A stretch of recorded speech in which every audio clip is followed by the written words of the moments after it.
ces 20-25 dernières années, ce sont nos terres cultivables qui sont parties, qui ont été détruites par les effets de l'érosion côtière, aux grandes dames de nos maraîchers qui n'ont plus de terrain à cultiver.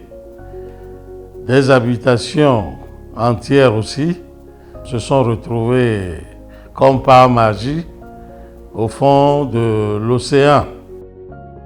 Face à la situation, il fallait agir et vite. Au cœur des communautés côtières togolaises, le projet d'investissement de résilience des zones côtières en Afrique de l'Ouest se dévoile.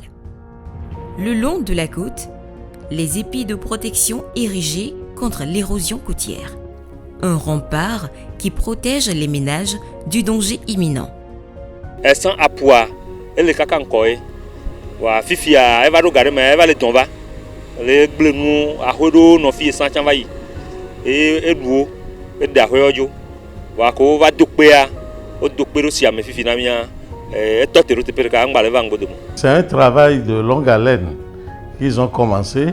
Ils ont déjà fait beaucoup et maintenant nous sommes moins inquiets qu'avant et nous voudrions qu'ils viennent encore prolonger ou bien continuer l'ouvrage qu'ils ont eu à poser, c'est-à-dire faire en sorte que nous n'ayons plus de problèmes d'ici plusieurs années encore devant nous.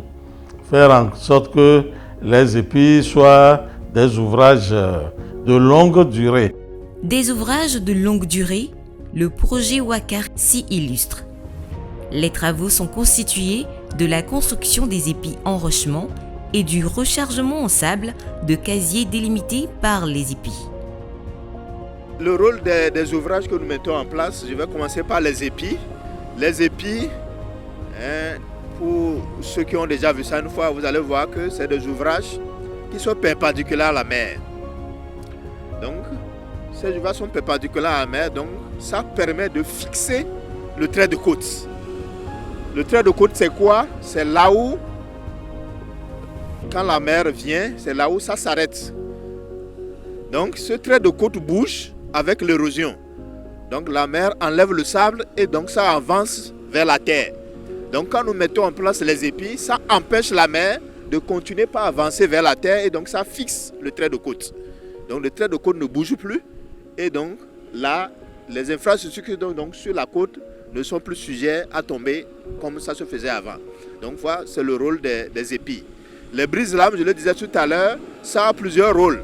Mais nous, dans le cadre du projet Ouaka, le brise-lame a été mis en place pour lutter contre la submersion marine, y compris bien sûr également la digue de sable qui est un peu plus, légèrement moins chère que les brises-lames, également que nous avons mis en place toujours pour lutter au niveau de la ville d'Anéro contre les submersions marines.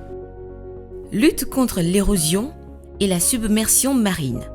Deux grands rôles garantis par les ouvrages. Un ouf de soulagement car les impacts attendus du projet Ouaka sont déjà bien visibles. Nous avons dans un premier temps fait des travaux de protection d'urgence qui a consisté à intervenir sur un segment qui n'était pas initialement prévu pour l'intervention du projet, mais où la menace de l'érosion était très très forte et où il fallait protéger un certain nombre d'enjeux. Cette protection s'est basée sur une technique développée par un compatriote qui a consisté à mettre en place des puits de fût qui captent un peu les sédiments. Donc, nous l'avons fait sur une linéaire de 1 km 180 et ça a consisté sur 6 sites dans 5 villages. L'ensemble de ces ouvrages a permis de protéger à peu près 326 ménages pour une population d'à peu près 1300. Des populations entières protégées contre l'érosion côtière pour induire le développement des activités socio-économiques, ce qui renforce leur résilience face aux défis climatiques.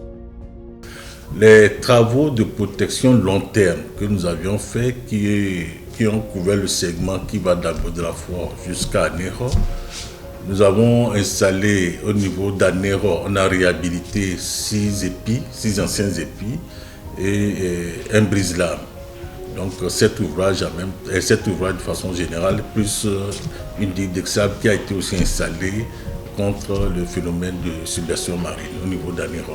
La digue de sable s'étend sur à peu près 1,2 km pour protéger justement contre la submersion marine. Donc au niveau d'Anero aussi, la brise-lame aussi a la même fonction. Au niveau de la Godrafort, nous avons construit 7 nouveaux épis et l'ensemble de ces ouvrages-là ont permis de protéger à peu près 8410 ménages qui font à peu près 33 000 habitants. Donc quand on combine l'ensemble des deux, on est autour de 8700 ménages protégés contre les risques de l'érosion et donc une population d'à peu près 35 000 habitants à peu près qui sont protégés aujourd'hui. Les travaux ont été financés par la Banque mondiale. Les ménages ont été indemnisés pour les pertes subies. Dans un premier temps, ces 64 chefs de ménage ont été indemnisés pour les pertes qu'ils ont subies par rapport aux travaux, soit par les biens, soit par les activités. Donc il y a eu des indemnisations et des compensations pour les biens. Il y a eu aussi des indemnisations pour les pertes de revenus qu'ils ont eues. Et pour ceux qui devaient se déplacer parce qu'ils devaient aller reconstruire ailleurs, donc il y a eu aussi ce que nous avons appelé de l'assistance au logement locatif. Au regard de l'étude initiale qui va de Gbodjomé à la frontière de Sanvi-Kondji, le projet Waka est à environ 80 à 85% de ce qu'il faut pour la protection de l'ensemble de la côte togolaise.